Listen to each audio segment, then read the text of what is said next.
এক গুরুজি সমুদ্রের ধারে নিজের আশ্রম তৈরি করে থাকা শুরু করেন। ওই গুরুজি প্রতিদিন সন্ধ্যার সময় আশ্রমের বাইরে এসে দাঁড়িয়ে সমুদ্রের উপরে উঠতে থাকা বাজ পাখিকে খুব মনোযোগ দিয়ে দেখতেন। আর একদিন সন্ধ্যের সময় প্রতিদিনের মতো গুরুজি সমুদ্রের ধারে এসে দাঁড়িয়ে একটি বাজ পাখিকে উঠতে দেখছিলেন। আর তখনই ওই আশ্রমের কিছু শিষ্য গুরুজির কাছে আসে, আর তারাও সবাই ওই বাজ পাখিটাকে উড়তে দেখে। আর কিছুক্ষণ পর্যন্ত ওই বাজ পাখিটা দেখার পরে একটি শিশু গুরুজিকে জিজ্ঞেস করে, গুরুজি, আপনি রোজ সন্ধ্যের সময় এই উড়তে থাকা বাজ পাখিটাকে কেন দেখেন? শিষ্যের মুখে এই প্রশ্নটা শোনার পরে গুরুজি কিছুক্ষণ চুপ থাকেন। এরপরে গুরুজি বলেন, জীবনে যদি কিছু হতে হয় তাহলে ওই বাজ পাখি হতে হবে, কখনোই তোতা হলে হবে না। কারণ তোতা অনেক বেশি কথা বলে, কিন্তু কখনোই অনেক উঁচুতে উড়তে পারে না। অন্যদিকে বাজ সবসময় শান্ত থাকে, কিন্তু বাজের মধ্যে আকাশ ছোঁয়ার ক্ষমতা থাকে। এরপরে গুরুজি বলেন, আজ আমি তোমাদের এই বাজ পাখির জীবনের 8টি এমন কথা বলবো যা প্রতিটা মানুষের এই বাজ পাখির কাছ থেকে শেখা উচিত। এই 8টা কথার মধ্যে মানুষের জন্য জীবনের অনেক বড় শিক্ষা লুকিয়ে আছে। প্রথম শিক্ষা হলো একাগ্রতা। একটি বাজ পাখি যখন শিকার করে সবার আগে সে তার শিকার নির্ধারণ করে নেয়, আর এরপরে বাজ আর অন্য কোনো শিকারের দিকে তাকায় না। শিকারের সাইজটা তার থেকে ছোট হোক বা বড়, এই সব কিছু বাজ পাখি ভাবে না। আর একবার শিকার নির্ধারণ করে নেবার পরে ওই শিকারের প্রতিটা গতিবিধি খুব ভালোভাবে খেয়াল করে। যদি কোনো একটি মাছ শিকার করতে হয় তাহলে বাজ কখনোই সমুদ্রের প্রত্যেকটা মাছকে শিকার করার কথা ভাবে না, বরং কোনো একটি মাছকে নিজের শিকার তৈরি করে। আর এরপরে ওই মাছটির প্রত্যেকটি গতিবিধি খুব ভালোভাবে খেয়াল করে। অর্থাৎ কখন ওই মাছটি সমুদ্রের কিনারাতে আসে, কতক্ষণ সেখানে থাকে, কখন মাছটা জলের বাইরে আসে, আর যাই কিছু তার শিকার করাকে সহজ করবে সেই সব কিছু বাজ খুব মনোযোগ দিয়ে দেখে। আর এখান থেকে আমরা এটাই শিখতে পারি, 10টি আলাদা আলাদা লক্ষ্য নিয়ে এনার্জি নষ্ট না করে আমাদের সম্পূর্ণ একাগ্র হয়ে কেবল একটি লক্ষ্যের দিকে মনোযোগ দেওয়া দরকার। আর এই লক্ষ্য সম্পর্কে যতটা সম্ভব ততটা শেখা উচিত। আর এটাও খেয়াল রাখতে হবে যে ওই লক্ষ্যটা অর্জন করার জন্য আমাদের সামনে কি কি বাধা আসতে পারে, আর ওই বাধাগুলোর আমরা কিভাবে মোকাবেলা করতে পারবো। আমাদের এই সব কিছু জানা থাকতে হবে। দ্বিতীয় শিক্ষাটা হলো, একটি বাজ পাখি সবার উপরে এবং একা আকাশে ওড়ে। একটি বাজ পাখি কখনোই চড়ুই পাখি, কাক অথবা অন্য কোনো ছোট পাখির সঙ্গে ওড়ে না। একটি বাজ পাখি হয় অন্য আরেকটি বাজ পাখির সঙ্গে উড়বে, অথবা সে একাই উড়বে। আর এখান থেকে আমরা এটাই শিখতে পারি, যারা ছোট চিন্তা করে সেই সমস্ত মানুষগুলোর থেকে দূরে থাকতে হবে। হয় যারা অনেক বড় চিন্তা করে তাদের সঙ্গে থাকতে হবে, অথবা আমাদেরকে একা থাকতে হবে। কারণ যেমন মানুষের সঙ্গে আমরা থাকবো, সবশেষে আমরা ঠিক তেমনই হয়ে যাব। তাই আপনাকে আপনার সঙ্গী খুব ভেবেচিন্তে নির্বাচন করতে হবে, তা না হলে আপনার জীবনটাও নষ্ট হয়ে যাবে। তৃতীয় শিক্ষা, নিজের সীমা অতিক্রম করা শিখতে হবে। যখন আবহাওয়া খারাপ থাকে, যখন বৃষ্টি হয়, ঝড় ওঠে, তখন প্রতিটা পাখি নিজের বাসার দিকে উড়ে চলে যায় এবং লুকিয়ে থাকার জায়গা খোঁজে। কিন্তু বাজ পাখি এমনটা করে না। এই বাজ নিজের সীমাটা অতিক্রম করে মেঘের উপরে ওঠার চেষ্টা করে। বৃষ্টির জলে বাজের ডানা ভিজে যায়, চোখে ঠিক করে দেখতে পায় না, কিন্তু তারপরেও বাজ আকাশের দিকে উড়তে থাকে আর সবশেষে মেঘের উপরে চলে যায়। আর সেখানে ততক্ষণ পর্যন্ত উড়তে থাকে যতক্ষণ না আবহাওয়াটা ঠিক হয়ে যায়। একটা বাজ তার সীমা অতিক্রম করতে সক্ষম হয়।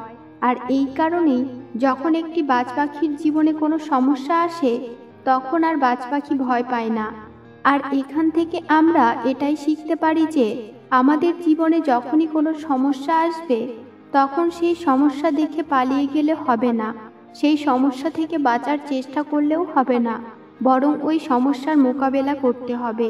আর ততক্ষণ পর্যন্ত মোকাবেলা করে যেতে হবে যতক্ষণ না ওই সমস্যাটা সম্পূর্ণরূপে শেষ হয়ে যায়। আর এটা তখনই সম্ভব হবে যখন একটি মানুষ পজিটিভ চিন্তা এবং পজিটিভ দৃষ্টিকোণ থেকে সমস্যাকে দেখার চেষ্টা করবে। চতুর্থ শিক্ষা, নিজের কমফর্ট জোন থেকে বেরিয়ে আসতে হবে। একটি বাজ পাখি কখনোই তার বাসাতে নরম ঘাস রাখে না, এমনকি যে ঘাসগুলো নরম হয়ে যায় সেগুলো বাইরে বার করে ফেলে দেয়। আর এমনটা বাজ এই কারণে করে যে যাতে সবসময় তার বাসা থেকে বাইরে বেরিয়ে গিয়ে শিকার করার কথাটা মনে থাকে। এছাড়া ওই বাজের বাচ্চাগুলো যেন অলস না হয়ে যায়, তারা যেন প্রতিনিয়ত বাসা থেকে বেরিয়ে আসার চেষ্টা করে, আকাশে ওড়ার চেষ্টা করে, আর যত দ্রুত সম্ভব নিজের রক্ষা করাটা শিখে যায়। আর এই কারণেই বাজ কখনোই নিজের বাসাতে নরম ঘাস রাখে না। অন্যদিকে মানুষ তার জীবনে অনেক বড় লক্ষ্য অর্জন করতে চায়, কিন্তু আমরা আমাদের আরামের জীবনকেও ত্যাগ করতে চাই না। আমরা আমাদের সর্বোচ্চ চেষ্টা করি নিজের বাড়ি, নিজের জীবনকে আরও বেশি আরামদায়ক জিনিসে পূর্ণ করতে। আমরা আমাদের জীবনকে আরামদায়ক করার জন্য সব কিছু করতে রাজি। আমরা আরামকে অনেক বেশি গুরুত্ব দিই, কিন্তু এই বাজ পাখির জীবন আমাদেরকে এটাই শেখায়। আপনাকে আপনার আরাম ত্যাগ করতে হবে, কারণ যেখানে আরাম থাকবে সেখানে বিকাশ হওয়াটা সম্ভব নয়। নিজেকে প্রতিটা দিন কঠিন পরিস্থিতির মধ্য দিয়ে নিয়ে যেতে হবে, কারণ এই কঠিন পরিস্থিতিগুলোই আমাদেরকে মজবুত তৈরি করবে এবং জীবনে এগিয়ে যেতে সাহায্য করবে। 6 নম্বর শিক্ষা, একটি বাজ কখনোই মৃত প্রাণী খায় না। বাজ সবসময় জীবিত প্রাণীকেই শিকার করে। আর এখান থেকে আমরা এটাই শিখতে পারি, আমাদের কখনোই অতীতে থাকা উচিত নয়। আমাদের অতীতে যাই কিছু হয়ে গেছে সেগুলো নিয়ে বেঁচে থাকা উচিত নয়। আমাদের অতীতটা মরে গেছে, সেটা আর কখনোই ফিরে আসবে না। আর এই কারণেই আমাদের মৃত অতীতকে নিয়ে বসে না থেকে নিজের আগামী নতুন জীবনটার দিকে মনোযোগ দিতে হবে। নিজের পুরনো স্মৃতিগুলোকে ছেড়ে দিতে হবে। যদি একবার আপনার অতীতটা আপনার বর্তমানে চলে আসে, তাহলে আপনার ওই অতীতটা আপনাকে কখনোই বর্তমানে বাঁচতে দেবে না। আপনার অতীতে আপনার সঙ্গে যত খারাপ কিছুই হোক না কেন, সেটা মরে গেছে, সেটাকে আপনাকে ভুলে যেতে হবে। আপনাকে বাজ পাখির মতো হতে হবে, যে কখনো মৃত কোনো প্রাণীকে খায় না। একটি বাজ পাখি সবসময় একাই শিকার করে, কারণ হয়তো বাজ পাখি এটা জানে ভিড় সাহস দেবে, কিন্তু আমাদের নিজের সাহসটাকে কেড়ে নেবে। যে নিজের লক্ষ্যের জন্য একাই বেরিয়ে পড়ে, তার মধ্যে যে সাহস আছে ততটা সাহস অন্য কারোর মধ্যে থাকে না। একটি বাজ কখনোই অন্য আরেকটি বাজের সাহায্য নেয় না এবং কখনোই অন্য কাউকে সাহায্য করে না, এমনকি নিজের বাচ্চাকেও সাহায্য করে না। জঙ্গলের রাজা সিংহকেও আপনি গ্রুপ করে শিকার করতে দেখতে পাবেন, কিন্তু আপনি কখনোই বাজকে গ্রুপ করে শিকার করতে দেখতে পাবেন না। এই কারণেই বলা হয় একটি বাজ পাখির মধ্যে এত বেশি সাহস আছে যে বাজ পাখি জলে, স্থলে এবং আকাশে শিকার করতে পারে। আর এখান থেকে আমরা এটাই শিখতে পারি, নিজের লক্ষ্যটা অর্জন করার জন্য কখনোই একা চলতে ভয় পাবে না। যদি গৌতম বুদ্ধ একা চলতে ভয় পেতেন, তাহলে এই পৃথিবীকে ধ্যান এবং শান্তির শিক্ষা কে দিত? 8 নম্বর শিক্ষা, কষ্ট দেখে পালিয়ে যাবেন না। একটি বাজ 70 বছর পর্যন্ত বেঁচে থাকে, কিন্তু 40 বছরের মধ্যে বাজ পাখির শরীরটা বৃদ্ধ হয়ে যায়। বাজের নখ অনেক বড় হয়ে বাঁকা হয়ে যায়, তার ডানা অনেক বেশি ভারী হয়ে যায়, ঠোঁট বাঁকা হয়ে যায়। এমন পরিস্থিতিতে বাজ শিকার করতে পারে না। আর এই সময় বাজের কাছে দুটো অপশান থাকে। প্রথমত, হয় সে তার পরিস্থিতিটাকে স্বীকার করে নিয়ে না খেতে পেরে মারা যাবে, অথবা অন্য একটি প্রাণীর শিকার হয়ে যাবে। দ্বিতীয় বিকল্প হলো সে আগামী 6 মাসের খুবই যন্ত্রণাদায়ক একটি প্রতিক্রিয়ার মধ্য দিয়ে যাবে এবং নিজেকে পুনরায় মজবুত তৈরি করবে। কিন্তু বাজ দ্বিতীয় অপশনটাকে বেছে নেয়, আর এর জন্য বাজ নিজেকে অনেক উঁচুতে পাহাড়ের উপরে নিয়ে যায়, যেখানে বাজ নিজের ঠোঁটের সাহায্যে তার ডানার পালকগুলোকে ছিঁড়ে ফেলে দেয়।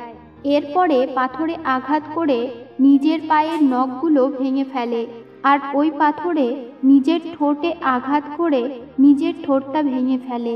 আর এই অবস্থাতেই ওই বাজ অন্য প্রাণীর থেকে নিজেকে লুকিয়ে রাখে।